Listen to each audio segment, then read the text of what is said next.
Okay, today we invite you to pause us for a moment and ask a question that has lingered quietly in the back of human history. What is power, really? Not the kind that echoes in headlines or rumbles through political chambers, but the deeper kind, the kind that doesn't announce itself but endures. Picture the symbols we've come to associate with power: a statesman behind a grand desk, a CEO making billion-dollar decisions, a general orchestrating entire armies with a single wave of the hand. These are the images we're taught to admire, to fear, to chase. But what if they're incomplete? Now, let's imagine a different figure. A man dressed not in armor, but in a woolen robe. He lives in a palace, but writes quietly by lamplight, not proclamations but reflections. His name is Marcus Aurelius. He was the emperor of Rome, the most powerful man in the known world. And yet, he wrote words like these: "You may leave life right now. Let that determine what you do, say, and think." This wasn't a declaration of dominance. It was a call inward, a philosophy that asked not, how can you control others, but how well do you control yourself? In this journey, we will explore why Marcus Aurelius said the ancient Stoics believed that real power doesn't reside in empire, influence, or fame. It resides within your ability to command your own thoughts, your own choices, your own mind. We will move gently through the life of Marcus himself, uncover the core Stoic insights into inner strength, explore archaeological fragments from soldiers who clung to his words in the face of war, and reflect on how these ancient teachings still whisper through cultures across the world, from Roman forts to Japanese dojos to the blinking lights of our modern screens. Along the way, we'll return again and again to a single idea, yet profound. Real power is not what you hold over others. It's what you hold steady within yourself. Certainly. Below is segment 1 of the full video script, titled "The Emperor in the Storm: Marcus in the Quiet Amid Chaos," written in a peaceful, philosophical tone, blending historical detail with Stoic reflection. This section is approximately 1,250 words, divided into natural flowing paragraphs for ease of CapCut editing, and fits the thematic and stylistic guidance you provided. In the year 161 CE, the Roman Empire stood as one of the most formidable forces the world had ever seen. Its banners waved from the coasts of Hispania to the deserts of Syria, from the green hills of Britannia to the sands of North Africa. But behind this grandeur was a machine, under strain, a society stretched thin by conquest, debt, unrest, and the weight of its own ambition. And at its center, now placed upon the throne, was Marcus Aurelius. He had not sought power. Unlike many emperors before him, Marcus did not arrive at the imperial court by way of military conquest or political manipulation. He was born into nobility, yes, but his deepest affinity was not for war or politics, it was for philosophy. Even as a young man, Marcus was drawn not to spectacles of the Senate or parades of conquest, but to the writings of Epictetus, Heraclitus, and the quiet discipline of the Stoics. He kept a journal before he ever sat on a throne. When Emperor Antoninus Pius, his adoptive father, died, Marcus took the purple robe with reluctance, not hunger. In fact, one of his first acts was to share power with his adoptive brother, Lucius Verus, a gesture of humility almost unheard of among Roman rulers. But fate had other plans. Soon, Marcus would be tested by wars on multiple fronts, natural disasters, political intrigue, and one of the deadliest pandemics in Roman history. And yet, amid this whirlwind, Marcus Aurelius did something profoundly human. Each night, after the day's burdens of scrolls, the petitions, the campaigns, the grief, he would write. Not edicts, not declarations of war, but quiet reflections. To himself, for himself. These writings, now collected under the name Meditations, were never intended for publication. They were not shaped by a publicist's eye or crafted for applause. They are raw, sometimes terse, sometimes poetic, always sincere. In them, we find a man not pretending to be wise, but struggling to stay wise. We do not meet a godlike emperor, but a fellow human being trying to maintain his balance on a ship that never stopped rocking. In one of his entries, Marcus wrote, "You have power over your mind, not outside events. Realize this, and you will find strength." In these simple lines, we hear the Stoic doctrine distilled to its core. The world outside us may turn with fury, but within us, there is a place of calm, a citadel that no army can breach. What makes these words powerful is not just their elegance, but their context. Marcus was not writing these lines from a villa in the countryside. Many of them were likely penned in military tents along the Danube frontier during one of the bloodiest and most uncertain periods of his reign. The Roman legions were fighting Germanic tribes in frozen forests. Soldiers were dying from both blade and disease. Supplies ran short.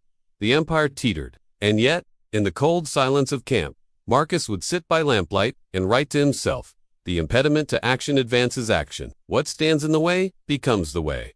These were not motivational slogans. They were like this practice of self-dialogue wasn't unique to Marcus, but he refined it with discipline. The Stoics taught that philosophy should be lived, not merely debated. Marcus took this to heart. He viewed each entry in his notebook, not as a performance, but as a mirror. Through writing, he reminded himself of what mattered. Not power, not pleasure, not legacy, but virtue, clarity, and in one passage, he observed, "Nowhere you can go is more peaceful, more free of interruptions than your own soul." These words came not from a sheltered life, but from a battlefield. They remind us that inner calm is not the absence of hardship, the refusal to let hardship shape us. During the Antonine Plague, a disease that would devastate the empire for over a decade, Marcus did not flee. He remained in Rome, overseeing relief efforts, personally writing to provincial governors, and even funding mass burials for the poor. His Stoicism was not passive. It was active, compassion rooted in discipline. This blend of clarity and compassion made Marcus unique. He was not immune to suffering. He buried multiple children. He faced betrayal from close allies. His reign was shadowed by constant war. Yet through it all, he kept writing not grand declarations, but simple reminders. Be tolerant with others, strict with yourself. Do not be overheard, complaining not even to yourself. He did not aim to eliminate emotion, but to understand it, to stand between stimulus and response, and choose the response with care. That, for Marcus, was the essence of strength. There's a curious beauty in imagining this. The most powerful man in the known world, scribbling humble words in the flicker of oil lamplight, while snow settles on the leather tents of soldiers outside. He writes not about conquest, but about kindness, not about enemies, but about patience. This is the opposite of the image of power we are so often sold, and yet, it may be closer to the truth. History remembers emperors for many things. Wars waged, cities built, coins minted, but Marcus Aurelius is remembered not for how he ruled the world, but for how he ruled himself. His meditations were eventually preserved and passed on, copied by monks, quoted by generals, and cherished by thinkers centuries after his death. Across the ages, readers have returned to these quiet pages, not because they are revolutionary, but because they are reliable. They do not promise escape. They promise steadiness. Marcus once wrote, "The soul becomes dyed with the color of its thoughts." He believed that power was not an external throne, but the inner mastery of one's reactions, one's desires, one's fears. And in a time when chaos seemed the only certainty, he offered a simple compass. Look inward. Choose virtue. Let reason lead. Perhaps that is why, in a digital age overflowing with voices clamoring to be heard, the whisper of Marcus still feels like a signal through the noise. His legacy is not carved into stone, but into stillness. A stillness that we, too, might access if we dare to return to the quiet space within and ask, gently, what is truly mine to control? If you strip away titles, possessions, and reputation, what remains? This question lies at the heart of Stoicism, and it is the question Marcus Aurelius asked himself repeatedly during the most turbulent years of his reign. As Rome faced external invasions, plagues, and political unrest, Marcus returned not to strategies of domination, but to principles of and at the core of those principles was a single dividing line. What can I control, and what can I not? This is the central insight of Stoic philosophy, clear, uncompromising, and deeply practical. It begins with the recognition that life is full of things we can not command. The opinions of others, the outcome of events, the march of time, the health of the body, even the weather. These external things, no matter how urgent or overwhelming, remain outside our authority. But there is one thing always within our control: our own mind, our thoughts, our values, our responses. Epictetus, the Stoic teacher who profoundly shaped Marcus's thinking, taught that freedom lies not in changing the world, but in aligning ourselves with it. You may not control the circumstances, he said, but you can always control how you meet them. For a man who once lived as a slave, these were not abstract theories. They were tools for survival, for dignity, for peace. Marcus adopted this framework not as a passive mantra, but as an active discipline. He reminded himself, night after night, you are not disturbed by things themselves, but by your opinion of them. The more you understand that your judgment shapes your experience, the more freedom you gain. Freedom not from life, but within life. He wrote, "The soul becomes dyed with the color of its thoughts." That is, the quality of our inner world is shaped not by chance, but by habit. If we constantly feed the mind fear, envy, or anger, we become saturated in it. But if we feed it reason, patience, clarity, we become resilient. This is not the absence of emotion, but the refinement of it.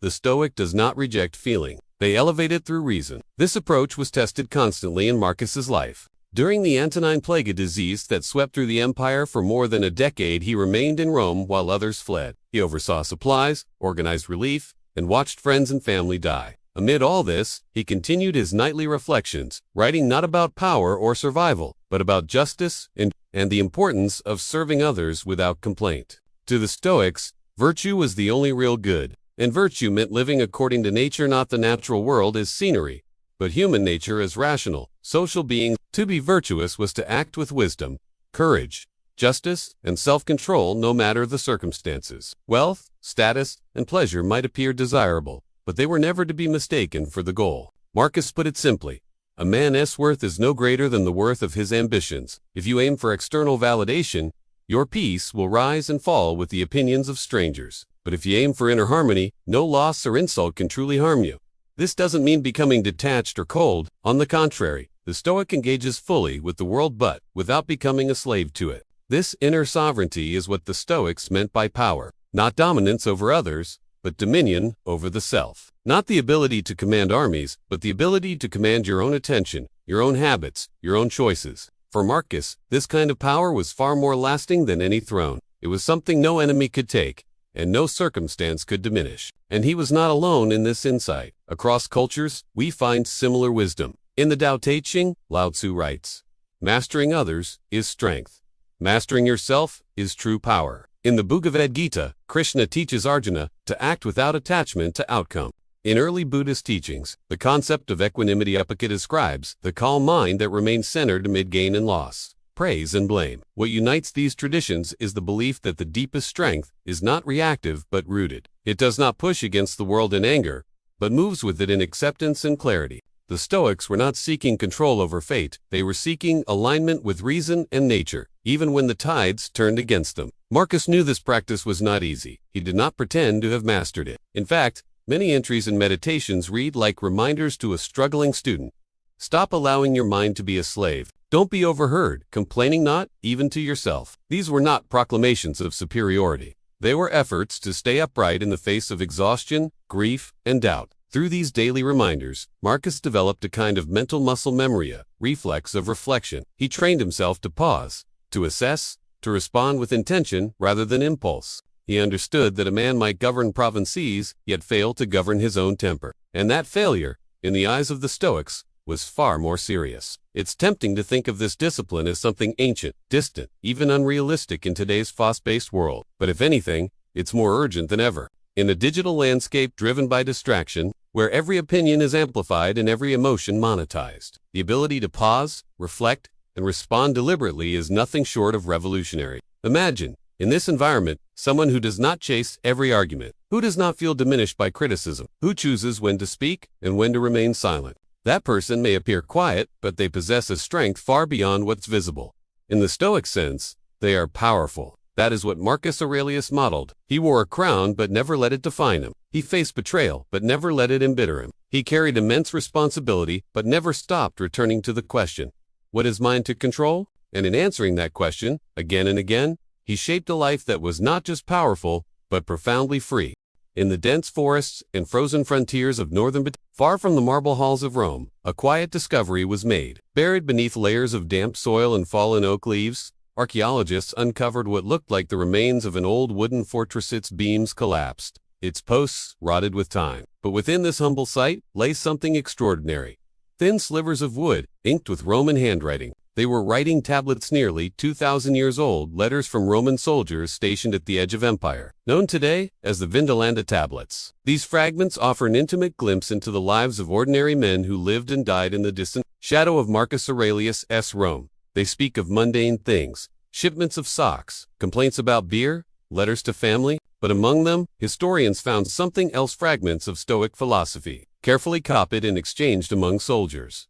A passage from Epictetus, a line from Seneca, a whisper of Marcus's own words. One small note reads simply, "We read his thoughts and we are no longer cold." This anonymous message, likely written by a soldier to his friend, reveals something remarkable. Here, in the bleak wind of the northern frontier, a man facing hunger, boredom, and likely death, found warmth not from fire, but from philosophy, not from command, but from clarity. The meditations of Marcus Aurelius never meant for anyone else. Esses had traveled far beyond the emperor's reach, copied by hand, shared between men in armor and leather, passed from tent to tent, like contraband for the soul. Imagine the scene. A soldier huddled near a wooden post, cloak wrapped tight, hands numb. Snow piles outside. The watch rotation is long. The next rations are late, but in his hand is a line for Marcus. You have within you a fortress. Return to it. No harm can touch your mind unless you allow it. He does not shout it. He does not quote it for applause. He simply breathes it in, and in that moment, becomes just a little more unshaken. This is the hidden power of Stoicism, not in grand declarations, but in the small, steady resilience it builds in ordinary people. It does not need temples or monuments. It does not require ideal conditions. It finds its way into the trenches of life, into the frozen posts of soldiers, into the quiet thoughts of those who must endure. Archaeology rarely uncovers emotion. It gives us bones and bricks, tools and coins. But here, in these scratched wooden letters, we find something more intimate. A connection across time. We find Roman citizens, once thought distant and rigid, wrestling with the same fears, doubts, and hopes we know today, and we see how Stoicism served them not as abstract philosophy, but as mental armor. One of the central metaphors Marcus returns to in Meditations is that of the inner citadel, a mental stronghold. Unbreachable.com. In the face of storms, he reminds himself that while the world may rage, his thoughts are his own, that though empires crumble and legions fail, the soul remains untouched unless we surrender it. This metaphor comes to life in the image of those border soldiers. Their external citadel walls, gates, and towers could be breached, but their inner one, strengthened by reflection and perspective, could hold. When we say Stoicism is a philosophy of power, we do not mean brute force. We mean this: the refusal to let chaos define you, the choice to maintain composure in circumstances you did not choose. The Vindolanda tablets offer proof that Marcus's words lived beyond his life. They traveled without formal distribution, without titled pages or applause. They spread because they spoke to something elemental: the need for direction in uncertainty, the need for dignity in hardship, and above all, the quiet reassurance that you are not powerless if you still command your mind, even centuries later. The presence of Stoic ideas in far-flung provinces shows us how contagious inner strength can be, not in fiery speeches or political slogans, but in a shared language of endurance. Men who had never seen Rome, who may never have heard Marcus speak, still found in his writings the voice of something familiar, a human being seeking clarity in chaos. This gives us reason to pause. In an age where influence is often measured in clicks and views, here is a philosophy that spread in silence. No social media, no marketing, just the gravity of truth, carried hand to hand, thought to thought. The writings of Marcus survived not because of imperial decree, but because ordinary people felt less alone when they read them. And that, perhaps, is the essence of the Stoic project: to give people a framework that allows them to endure, not by denying pain, but by placing it in context. To remind each person that no matter how cold the night, no matter how uncertain the future, there remains within them a stillness untouched by circumstance. Marcus writes, "Look well into yourself. There is a source of strength which will always spring up if you will always look." The soldiers at Vindolanda did just that. They looked inward, not for retreat, but for renewal. They did not escape their duties. They faced them with less fear, and they did so not with weapons alone, but with a line of thought sharpened by practice. Their story reminds us that philosophy is not a luxury.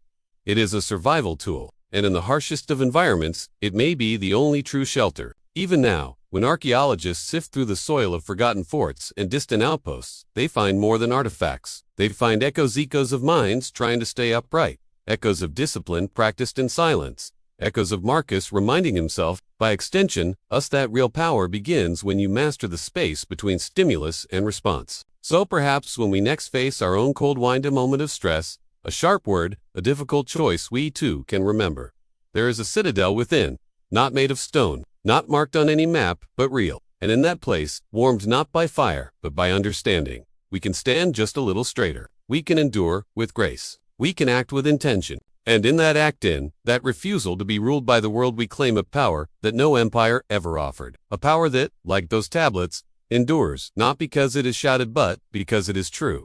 As we explore the Stoic vision of power, it becomes increasingly clear that Marcus Aurelius was not alone in his thinking. The notion that true strength lies within, that the highest form of mastery is mastery over the self, echoes far beyond Rome. It resonates across time, across cultures, across continents. Long before modern psychology named it so, and long after empires rose and fell, thinkers from China, India, and Japan were drawing the same quiet conclusions. In the 6th century BCE, while Greek philosophers were debating nature and ethics, in the Athenian another man retreated into the mountains of China. His name was Lao Tzu, a shadowy figure, wrapped in legend and silence. He is credited with writing the Tao Te Ching, one of the foundational texts of Taoist philosophy. In it, he offers a wisdom that feels remarkably stoic in spirit. He who conquers others is strong. He who conquers himself is mighty. This is not the might of war or wealth. It is the might of restraint, the might of knowing when to act and when to wait, of choosing stillness over struggle, of refusing to be moved by every wind of praise or blame. Lao Tzu, like Marcus, saw that the greatest danger was not the enemy without, but the unrest within. Taoism teaches that the wise person flows with life rather than resists it. The Tao, the way, is not something to dominate, but something to align with. This concept bears a striking resemblance to the Stoic call to live according to nature. In both philosophies, peace comes not from control, but from understanding one's place in the order of things. And in both, the self is not erased but refined into something more harmonious, more steady. Likewise, in Buddhist thought, we encounter the same pattern. The Buddha, once a prince, turned his back on palace life and sought the root of human suffering. What he discovered was not an external force, but an internal habit. The mind's tendency to grasp, to cling, to crave. Suffering, he taught, arises not from what happens, but from our relationship to what happens, from our attachments, from our expectations, from our unwillingness to accept. The solution was not to suppress feeling, but to see it clearly, to understand it, and then to let it go. This leads to upaka equanimity, a balanced mind that remains undisturbed by gain or loss, praise or blame, pleasure or pain. The echo of Stoicism here is unmistakable. As Epictetus said, it's not things themselves that disturb us, but our judgments about them. Just as Marcus counseled himself to remain calm amid empire's collapse, the Buddhist practitioner cultivates inner stillness amid the endless flux of existence. Neither seeks numbness.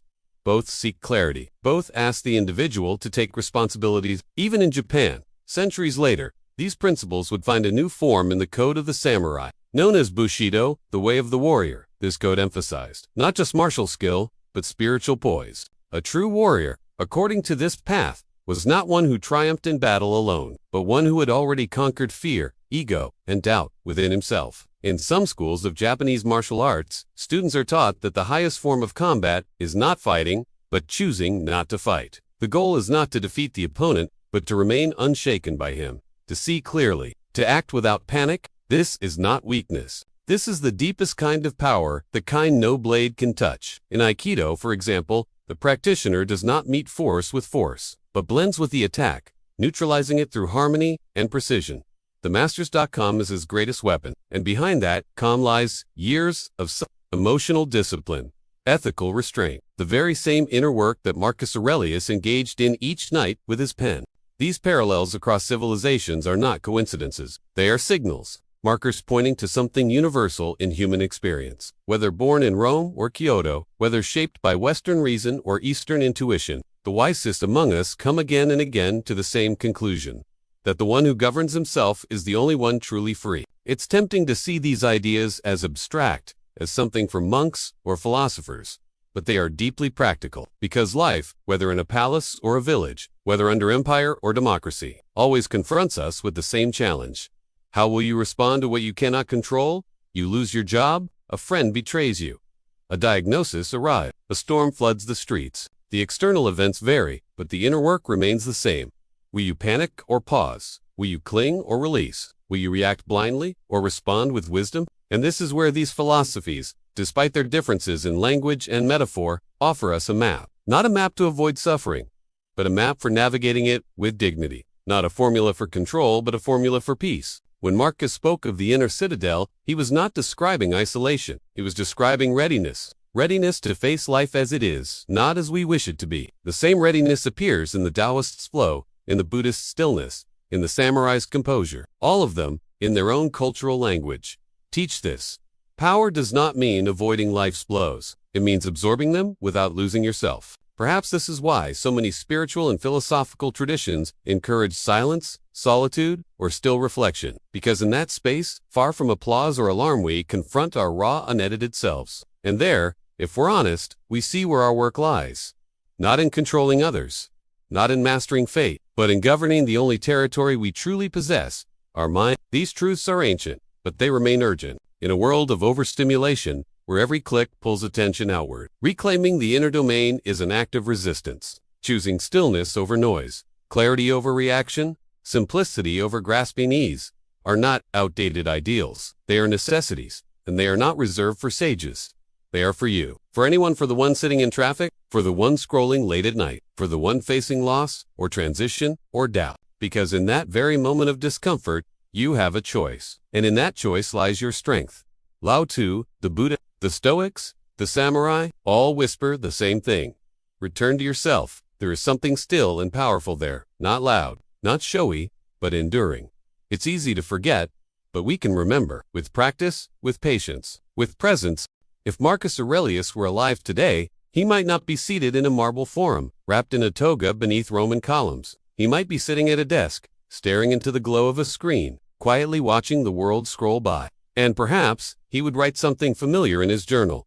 You have power over your mind, not outside events. Realize this, and you will find strength. But what does this power mean today, when the outside events have become streams of curated images, comment threads, and the endless pulse of notifications? In a world where nearly every waking moment is exposed to influence, where even silence feels like absence from the digital conversation, how do we reclaim that inner fortress the Stoics described? We no longer live in ancient Rome, but we live in our own empire, one shaped, not by emperors, but by algorithms. The battles we face are not with invading tribes, but with constant stimuli competing for our attention. And the tools of war are no longer swords and shields, but dopamine loops, trending content, and targeted ads. The new terrain of conflict is psychological, invisible, and ever-present. In the face of this, the old question remains.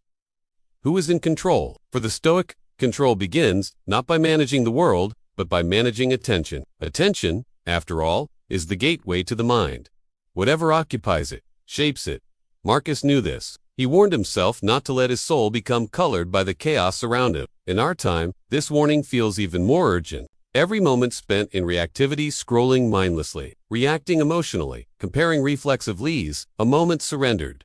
A moment when the citadel is left unguarded. We live in an age of acceleration. Our thoughts are pulled in a dozen directions before breakfast. We consume more data in a day than people once absorbed in a month. But in this feast of information, we are starving for wisdom. We are hyperconnected but often deeply distracted, surrounded by voices but rarely in touch with our own. And yet, the Stoic answer has not changed. It is still, always, return. Return to what you can control.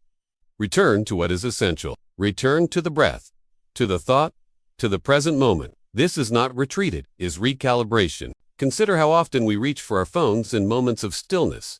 At a red light, in a waiting room, even in bed. The discomfort of simply being with ourselves has grown so unfamiliar that we outsource our solitude to devices. But the Stoics would argue that these are the very moments when we must practice. They are invitations, not inconveniences. Seneca once wrote, "No man is more unhappy than he who never faces adversity, for he is not permitted to prove himself." In our time, adversity does not always come as suffering, it comes as noise. The trial is not in surviving a siege, but in staying focused during an endless scroll, and the victory is subtle. To remain centered when everything urges distraction. This is why Marcus wrote, "Ask yourself at every moment, is this necessary?" The wisdom of this question applies beautifully to our digital lives. Is this post necessary? Is this argument useful? Is this outrage truly mine or simply borrowed from someone else's timeline? The Stoics were not against engagement. They were not hermits. Marcus was emperor, Epictetus taught students, Seneca advised emperor, but they all warned against losing the self in noise. In our time, noise has become ambient. It fills the space around us, like air conditioning. Why? Barely notice it, but it shapes our inner climate. And so, we must build new practices of discipline, not with severity, but with consistency. The Stoic does not seek to conquer the internet or declare war on social media. The Stoic seeks to master their response to it. To use tools without becoming tools, to participate without losing presence. This requires courage, not the kind that wins medals, but the kind that says no, when it would be easier to say yes. The courage to log off, to pause before replying, to sit quietly and allow a thought to pass without acting on it. These are modern expressions of the ancient virtue of temperance. It also requires humility. The humility to recognize when we've been pulled in, when we've reacted, instead of reflected. Marcus failed often, so did Seneca. Their strength was not in perfection, but in returning to their path each time they strayed. That return, that gentle, honest returns, the soul of Stoic practice. We might also ask, what are we training our minds to do? Every scroll, every click, every impulsive reaction wires the brain in subtle ways. Are we cultivating patience or shortening our attention span? Are we nurturing gratitude or feeding comparison? Are we building judgment or dependency? To be powerful, in the Stoic sense, is not to resist technology entirely, but to use it with intention, to make space between impulse and action, to remain, as Marcus would say, like the headland, against which the waves break and it stands firm. This may sound daunting, but it begins with small things. Putting the phone down during meals, turning off notifications, practicing moments of deliberate stillness, reading slowly, without skimming, writing thoughts by hand, walking without headphones. These are not nostalgic acts, they are acts of sovereignty, because in truth, our mind is the only territory we never cease to inhabit. Every external role worker, friend, citizen depends, first, on the quality of that interior space. The Stoics knew this. That's why they called the mind a fortress, a garden, a temple, a city on a hill. And just like any structure, it needs care. It needs boundaries, it needs protection, not through withdrawal, but through mindfulness, through the gentle practice of attention. Marcus wrote, the tranquility that comes when you stop caring what they say, or think, or do. Only what you do. In a time when visibility has become currency, and anonymity feels like failure. This is a radical statement, but it is also a liberating one. You are not what they comment. You are not what they like or dislike. You are what you choose, what you hold, what you return to when all else is silent. So let us ask, again and again, is this necessary? Is this mine to control? And most importantly, what kind of mind am I building? Moment by moment, click by click. For in a world where everyone is shouting, perhaps the quiet mind is the most powerful of all. Marcus Aurelius never expected his writings to be read. He never intended his meditations to become a classic, studied for centuries. He wrote in the quiet hours of the night, not for fame or praise, but to remind himself of the pathmark, the boundaries of his inner world, when everything outside was uncertain. And it is precisely because of that sincerity, that raw and unfiltered honesty, that his words endure. He was not writing to rule others. He was writing to rule himself. This is the paradox of real power. It doesn't shine. It doesn't shout. It doesn't sit on thrones or parade itself before crowds. It exists quietly in the spaces between thoughts, in the pause before reaction, in the small daily victories no one sees. The power to notice a rising anger and breathe. The power to feel envy and choose gratitude. The power to be criticized and not collapse. In every age, the world has been loud. And in every age, the ones who found peace were not those who controlled the noise, but those who learned to return inward. Again and again. That's what Marcus meant when he spoke of the inner citadel. Not a retreat from life, but a refuge within life. A place you carry with you. A silence that cannot be broken. A strength that does not depend on applause. And this strength is not Roman. It is not ancient. It is not Stoic alone. It is human. We've seen it in the soldiers at the edge of empire, who passed his words hand to hand, finding warmth in philosophy where no fire could reach. We've seen it in the Taoist sage, who flows with life instead of fighting it. In the Buddhist monk, who sits with his thoughts until they settle like dust. In the samurai, who chooses not to strike because he has already mastered himself. And today, we see it in you, in the choices you make each moment. You don't need a crown or a title to be powerful. You don't need to win arguments or gain followers. You don't need to be unshook. You just need to return. Return to that still space within, the place where you are not judged by what happens, but by how you respond. This is not easy. The world will keep testing you. It will offer endless distractions, endless stories about what power is supposed to look like. But you know better now. You've seen what true strength is. Saying no when it matters. Staying soft when it's hard. Keeping your principles even when no one is watching. Marcus never claimed to be perfect. His journals are full of reminders, of moments when he strayed from his own ideals. But he always returned. He always wrote. He always remembered that the only real failure is to stop trying. You too will stray. You will lose your center. But you can return. You can return in silence, in breath, in thought. That return is the mark of growth. That return is power. So in a world that moves too fast, choose stillness. In a world that demands reaction, choose reflection. In a world that confuses noise for truth, choose clarity. Not because it's easy, but because it's yours to choose. You are not your circumstances. You are not your mistakes. You are not your past. You are your present awareness, your present effort, your present response. That's all the Stoics ever promised. That your mind, trained and centered, is the one thing no one can take from you. So whatever comes, loss, success, loneliness, noise, remember the truth that Marcus carved into silence, line by line. The soul becomes dyed with the color of its thoughts. Let your thoughts be calm. Let your thoughts be wise. Let your thoughts serve what is within your control. And if ever you forget, come back here. Come back to the fortress within. Thank you for walking this journey with us. See you in the next meditation.